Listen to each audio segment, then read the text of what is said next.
What is unfolding right now is far more dangerous than it appears. Across the Middle East, a shadow war between Israel and Iran is no longer concealed. It has broken into the open. Right now, missiles are already in the air. This is not a warning phase anymore.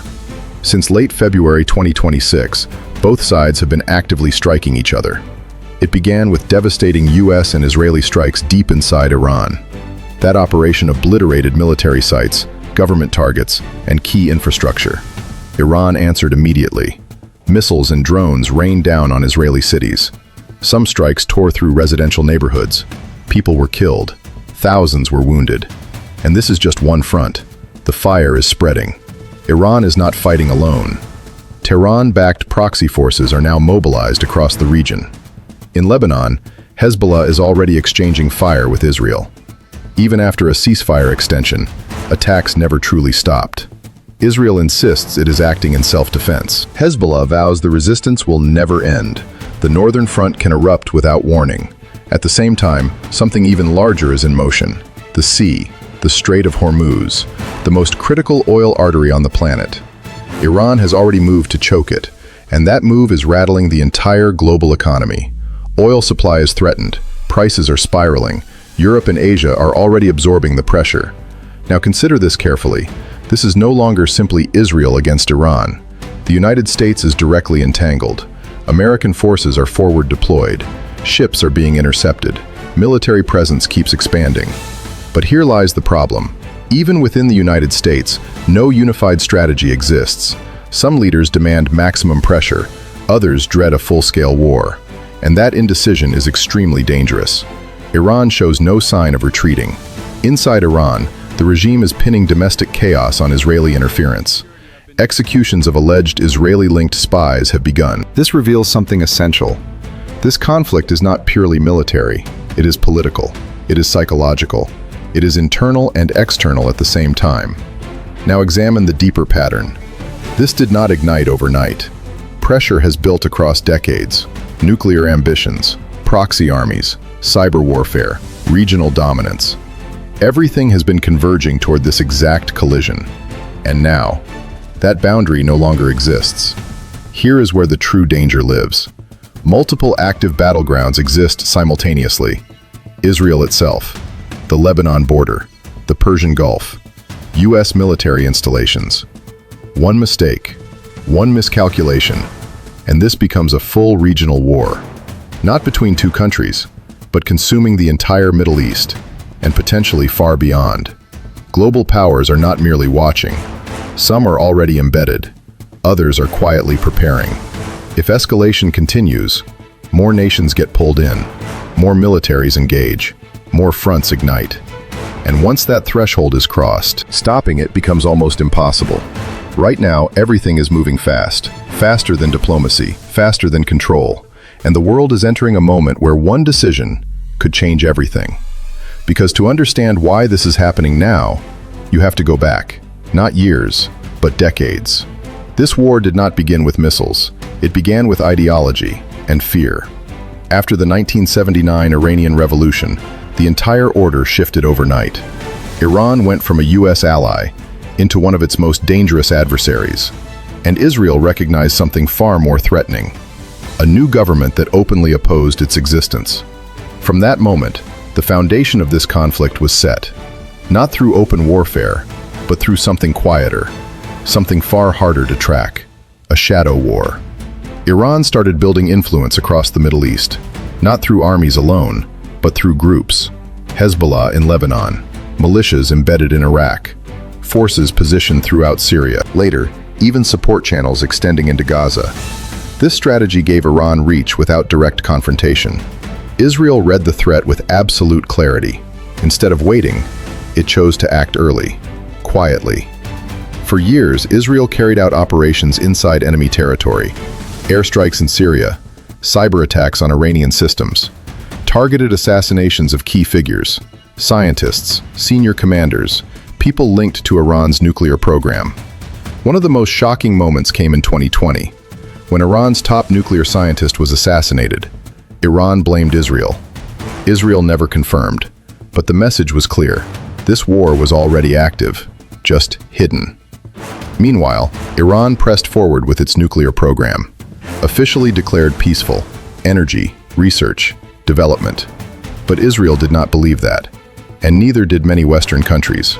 Because if Iran reaches nuclear capability, everything changes. Power balance shifts overnight. Deterrence becomes unstable, and the risk of total war increases. So Israel adopted a clear position.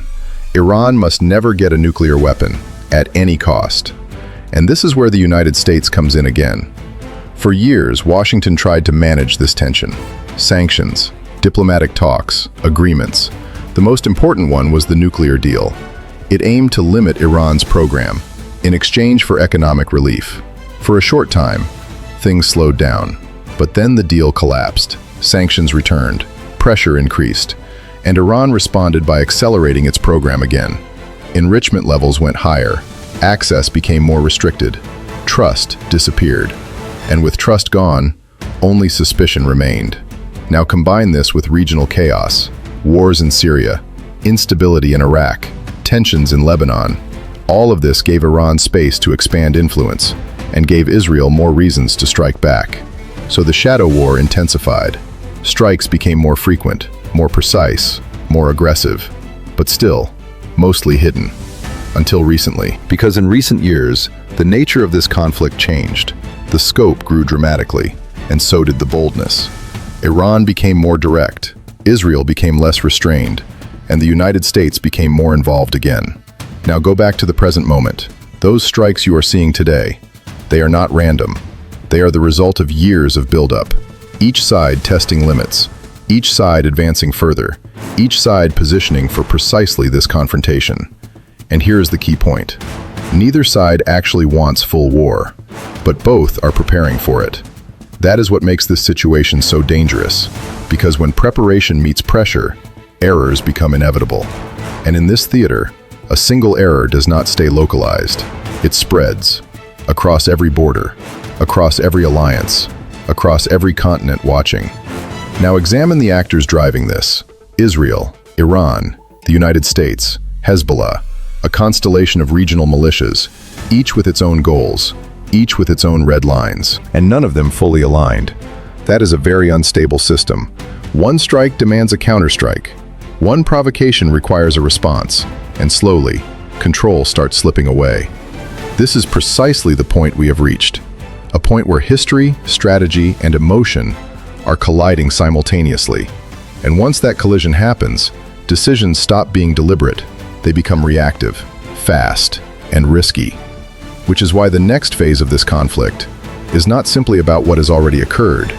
It is about how each side interprets it and what they choose to do next. Because now, this is no longer just history or buildup. This is active strategy, real calculations, real decisions with irreversible consequences. And both sides are thinking very carefully. Israel's position is very clear. It sees Iran as an existential threat, not just a rival, but a danger to its survival, especially through the nuclear dimension. If Iran gets close to a weapon, Israel believes it must act, even if that means full-scale war. That is why Israel has been increasing strikes, not randomly, but with clear targets, weapons facilities, supply routes, command centers. The message is deliberate. We are watching, and we can reach you anywhere. But here is the challenge Israel faces. Iran is not a conventional adversary. It is not isolated. It has depth, geography, allies, and most importantly, proxies. This is Iran's biggest advantage. Instead of direct war, it can apply pressure from multiple directions. Lebanon, Syria, Iraq, even maritime routes. This creates constant tension for Israel. Multiple fronts, multiple threats, at the same time. Now look at Iran's strategy. Iran knows it cannot match Israel and the United States directly in conventional power, so it does not try. Asymmetric pressure, carefully calibrated escalation, controlled responses. When Israel strikes, Iran does not always respond immediately. Sometimes it waits. Sometimes it responds through allies. Sometimes it escalates in a different region. This creates confusion, uncertainty, and strategic pressure. But there is another layer, very important. Iran is playing for time to strengthen its military, time to expand influence, and possibly time to cross the nuclear threshold. Not necessarily to assemble a weapon immediately, but the capability to build one quickly. And that changes everything. Because once that point is reached, deterrence becomes unstable. Israel may feel forced to act before it is too late, and Iran may feel protected enough to push harder. Now bring the United States back into the picture. This is where things become even more complex. The US supports Israel strongly. Military aid, intelligence, strategic backing. But at the same time, the US does not want full-scale war in the Middle East, especially not one that pulls in multiple countries.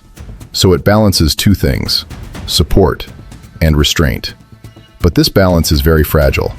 If Iran attacks US forces, the response will be direct. If Israel escalates too far, the US may be forced to step in. And once the US enters fully, every calculation changes permanently. Now think about two possible paths from here. First scenario: escalation continues, strikes increase, retaliation grows. One major attack hits a critical target, maybe a large civilian area, maybe a key military base. That forces a strong response. And suddenly, multiple nations are actively engaged. A regional war ignites. Second scenario: controlled tension.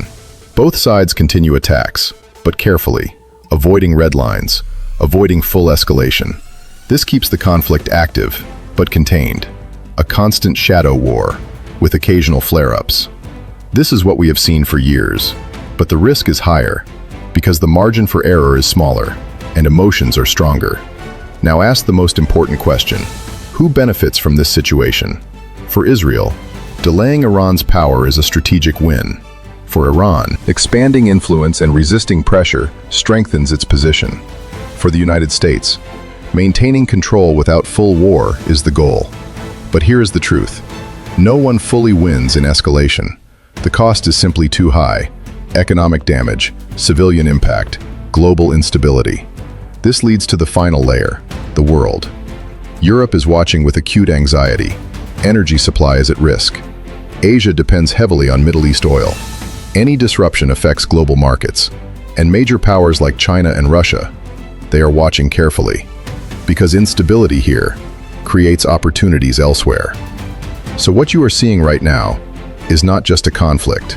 It is a pressure point for the entire world, and it grows more unstable by the day, because every move now is not just about reaction.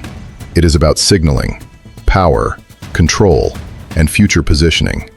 And when conflicts reach this level, they rarely stay contained forever, indefinitely. That is the part most people miss, because once a conflict reaches this level of pressure, it does not require a grand strategic decision to explode. It only needs a small trigger, a single strike that crosses an invisible line, a single miscalculation in timing, or even a response that was meant to be limited, but is interpreted as something bigger. Right now, the region is sitting inside that dangerous space, and the next phase depends on three possible directions. First direction: controlled escalation. In this path, Israel continues targeted strikes. Iran continues indirect responses. Hezbollah and regional groups stay active, but limited. The United States keeps pressure behind the scenes. This is the managed conflict scenario. It is unstable, but still contained. It looks like what the world has seen before: tension without total war. But even this version is not safe, because controlled conflict can still slip.